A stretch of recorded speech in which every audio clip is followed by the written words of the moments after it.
RTL Matin. On n'est pas forcément d'accord. 8h15, on n'est pas forcément d'accord, carrefour des opinions sur RTL. Aujourd'hui, Éric Zemmour. Bonjour Éric. Bonjour. En ce centenaire de la guerre 14-18, le balai des nouvelles alliances diplomatiques vous inquiète, notamment au fameux sommet asiatique de l'APEC qui reçoit Barack Obama. Eh oui, les Chinois, ça commence fort. Les Chinois savent recevoir, mettre les petits plats dans les grands et les baguettes en or. Montrer à son invité qu'il est le bienvenu, qu'il est un ami ou un adversaire. Ancienne diplomatie, ancienne civilisation, ancienne nation. Vladimir Poutine ne s'y est pas trompé. La Russie, ostracisée par les États-Unis et l'Europe à cause de l'Ukraine, est tombée avec une ostentation voulue dans les bras du géant asiatique. C'était écrit. Les Occidentaux étaient prévenus, les Allemands ont tout fait pour le retenir, en vain. Poutine sait faire, lui aussi est un héritier. Ancienne diplomatie, ancienne civilisation, ancienne nation.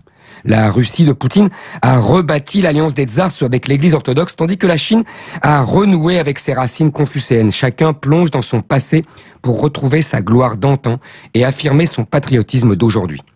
Les États-Unis sont leur ennemi commun. Les États-Unis qui ont toujours considéré que la Russie communiste avait perdu la guerre froide et qu'elle devait en boire la coupe jusqu'à la lie. Perdre les conquêtes de Staline, mais aussi celles des tsars.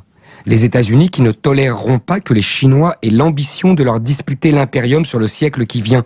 Les États-Unis qui coalisent derrière leur armada militaire tous les voisins asiatiques, à commencer par le Japon, qui craignent l'émergence de la superpuissance chinoise. Les États-Unis qui se veulent une puissance d'Asie. Obama aussi vient à Pékin pour ce sommet de l'APEC. Mais Obama n'est pas Poutine, le rival, pas l'allié. On lui sourit bien sûr, mais les rictus restent figés. On se toise, on se mesure, on rivalise, on montre ses muscles, économiques, mais aussi diplomatiques et militaires. Des tensions qui vous rappellent quelque chose. Et oui, l'Asie ressemble de plus en plus à l'Europe d'avant 14 avec l'affirmation des nationalismes et le balai des alliances. Incroyable automne 2014 où l'histoire en marche semble chevaucher et rejoindre l'histoire que l'on commémore. Que ce soit le centenaire de la guerre de 14, l'armistice du 11 novembre, sans oublier les 25 ans de la chute du mur de Berlin qui rendit la nation allemande à son destin quasi inéluctable de puissance dominante du continent européen, ce qui avait justement provoqué le déclenchement des hostilités il y a un siècle. Incroyable retour de l'histoire dont certains avaient annoncé prématurément la fin.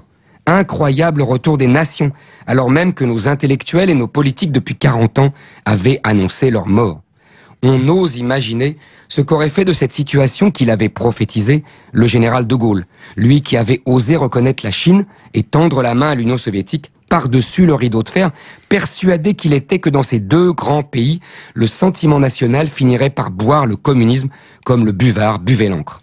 Nous y sommes.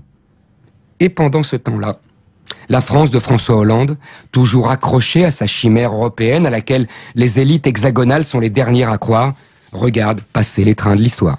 Éric Zemmour, pour On n'est pas forcément d'accord, à